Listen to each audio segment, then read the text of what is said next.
Bonjour à tous, j'espère que vous allez bien. Petits, nous avons tous imaginé un monde féerique, rattaché au nôtre, où y vivaient des elfes, des fées, des nains, ou encore des magiciens, et autres créatures de contes. Notre imagination d'enfant réussissait encore à nous faire rêver avant que le monde adulte nous rattrape, et nous ramène à notre réalité du quotidien. Bien sûr, il nous arrive encore d'avoir des moments de féerie, de croyance et d'évasion. Mais notre âme d'enfant, quoi qu'on en dise, n'est pas restée intacte. Nos expériences de vie et nos existences sont conditionnées par la dure réalité. Et si finalement les fées existaient, nous allons parler dans cette vidéo des fées de Cottingley. 5 photographies prises par des fillettes qui ont fait rêver des milliers de gens, impliquant même Arthur Conan Doyle, le fameux écrivain des Sherlock Holmes, ou encore du Monde perdu. Entrons ensemble dans cette incroyable histoire basée au début du XXe siècle et des 2 fillettes, Elsie White et Frances Griffiths. Nous verrons comme féerie et réalité peuvent se mêler et comment une photo plus d'un siècle après divise encore. Avant de commencer, sachez que je publie régulièrement des vidéos. Pour être mis au courant des sorties, n'hésitez pas à vous abonner et à activer la petite cloche, ça me donne du courage et de la motivation. Merci à vous.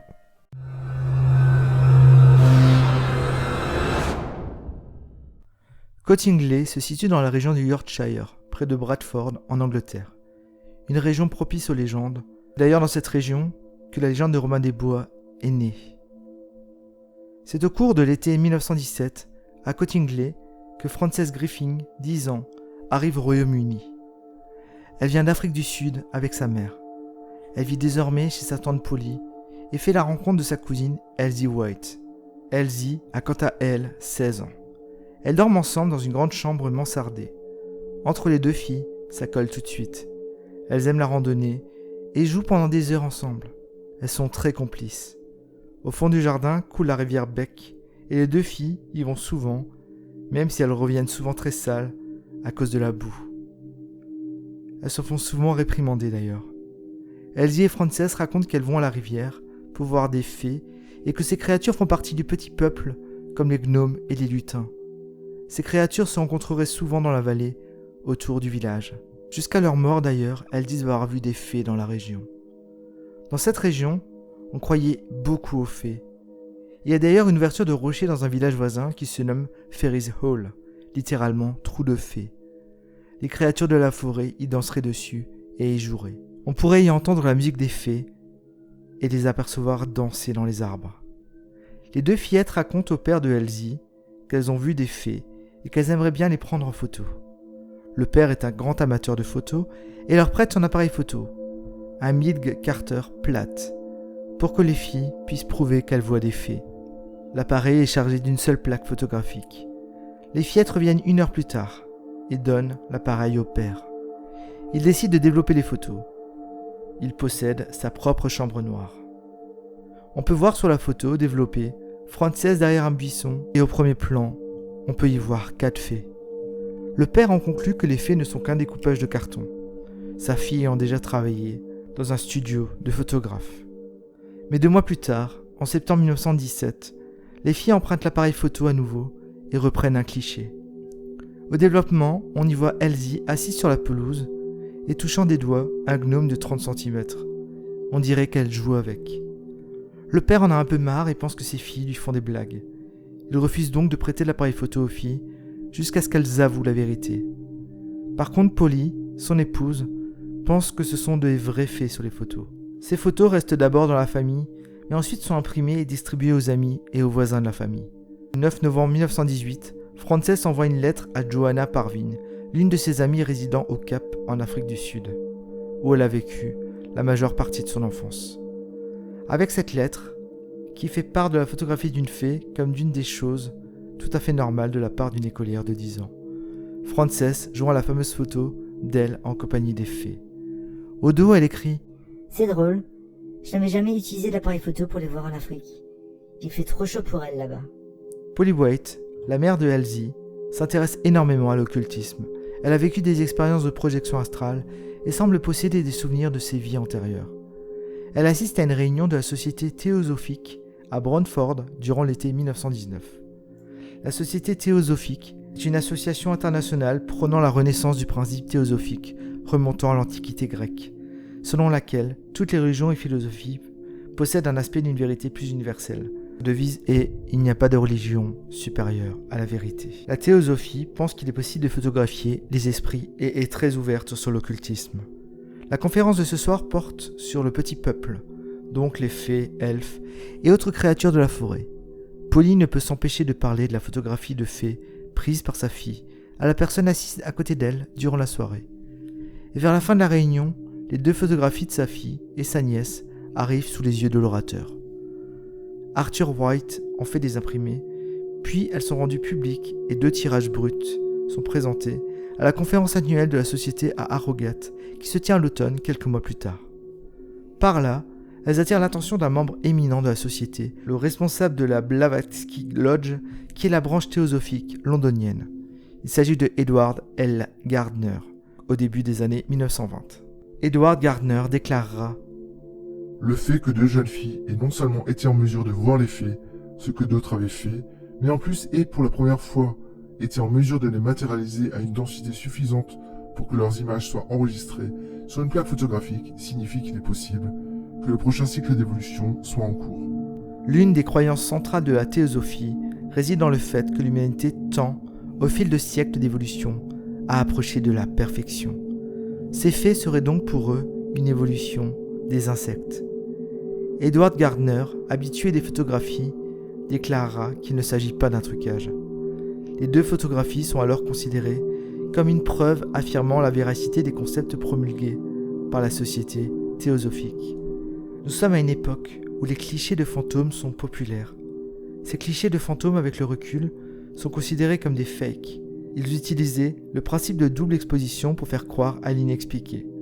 C'était peu connu à l'époque ce principe de double exposition, donc beaucoup de gens se faisaient avoir. Gardner envoie les copies des négatifs à Harold Snelling. C'est un expert en photographie et spécialisé dans les trucages parapsychiques. Snelling les examine et conclut dans une lettre du 31 juillet 1920 que les 2 négatifs sont tout à fait authentiques et les photographies ne sont pas truquées. Elles ne présentent aucune trace de travail en studio impliquant des modèles en carton ou en papier.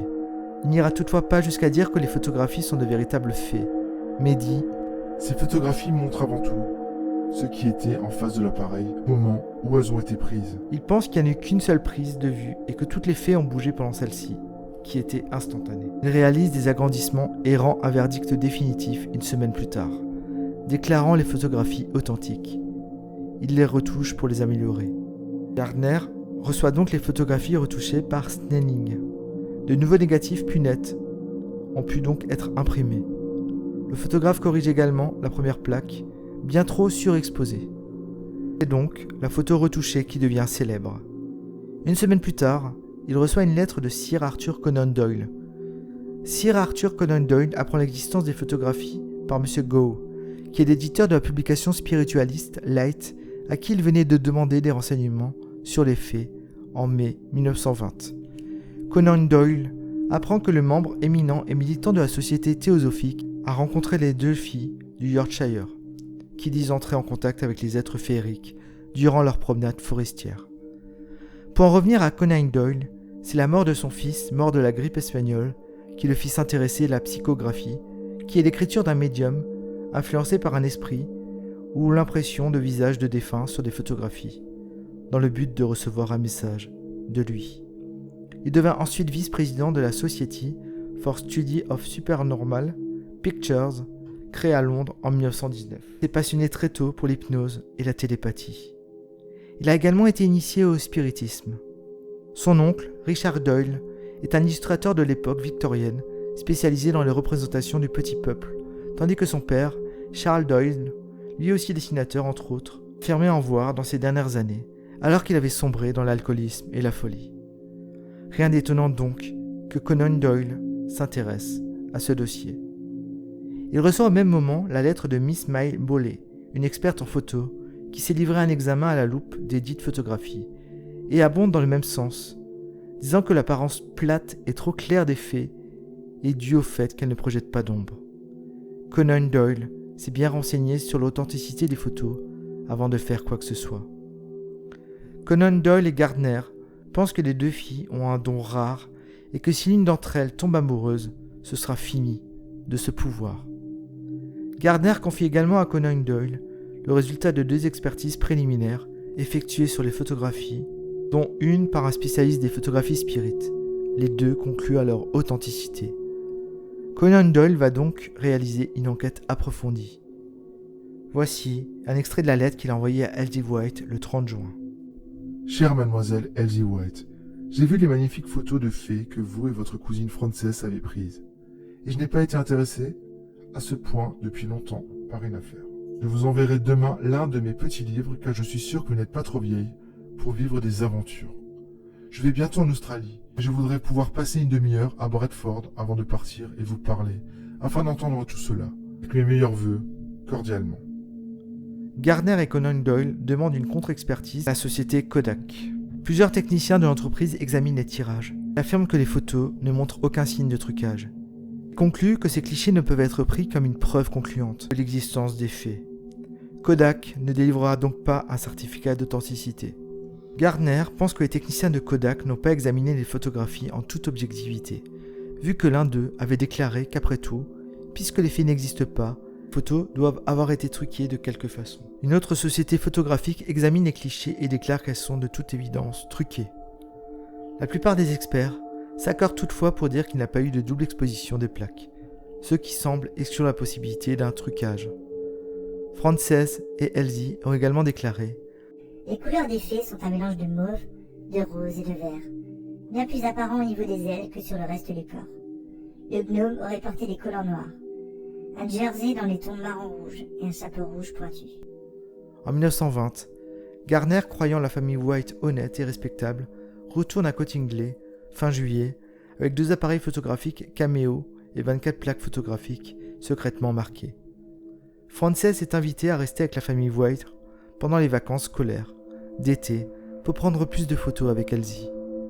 Gardner déclare « Je suis parti à Cottingley de nouveau, emportant les 2 appareils photographiques et les plaques de Londres. J'ai rencontré la famille et expliqué aux 2 filles le fonctionnement simple des appareils avant d'en confier un à chacun.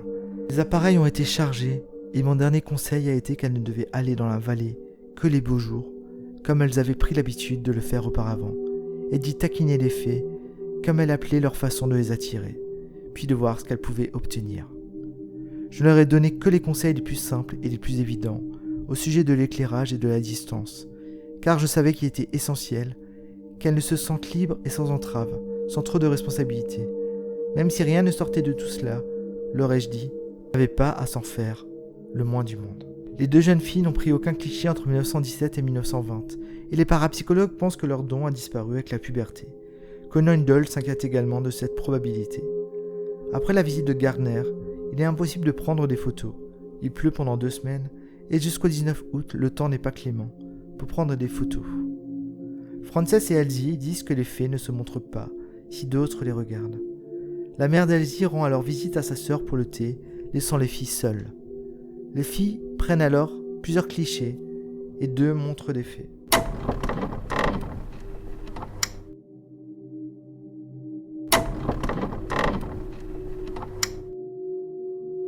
Deux jours plus tard, les filles prennent la dernière photo.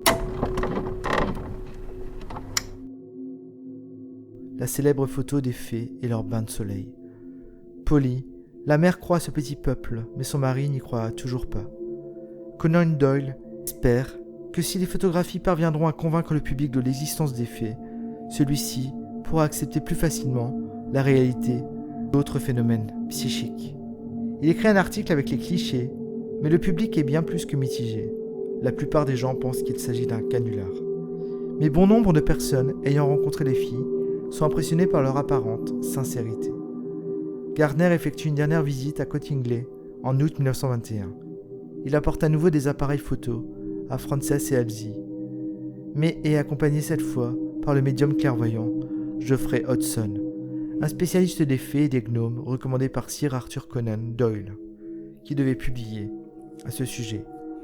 Hodgson voit dans les fées des esprits de la nature dévolus aux soins et à la croissance des plantes. Aucune photo concluante ne fut prise, mais le médium sentit la présence du peuple de la forêt. Des années plus tard, Elsie regarde une photo de Frances d'elle-même prise avec Hudson et dit « Regarde ça, marre des fées. » Frances et Elsie ont avoué plus tard qu'elles avaient joué le jeu avec Hudson. On dit avoir fait des bêtises. Et elles ne prenaient pas le médium au sérieux. D'ailleurs, les filles disent avoir grandi et que les fées ne viendraient plus les voir. Mais il y a un nouveau rebondissement. En 1983, Elsie, âgée de 80 ans, déclare que ce sont des trucages fabriqués à partir de fées en carton, coupés dans un livre pour enfants. Elles avaient fait le choix de ne pas dire la vérité pour ne pas tacher la réputation des gens qui ont cru en elles. Elle envoie une lettre à un expert en photo, Geoffrey Cronley, avec cette explication, et le photographe réanalyse les photos et confirme pour 4 clichés l'explication. Mais pour la 5e, nommée le bain des fées, il n'y en a aucune. La 5e photo, d'ailleurs, pose question. Les ailes semblent en mouvement. De plus, certains visages semblent apparaître dans le fond. Il déclare « Le trucage avoué par Elsie ne suffit pas à expliquer la 5e photo. » Mais Frances a toutefois affirmé que la 5e photo est authentique.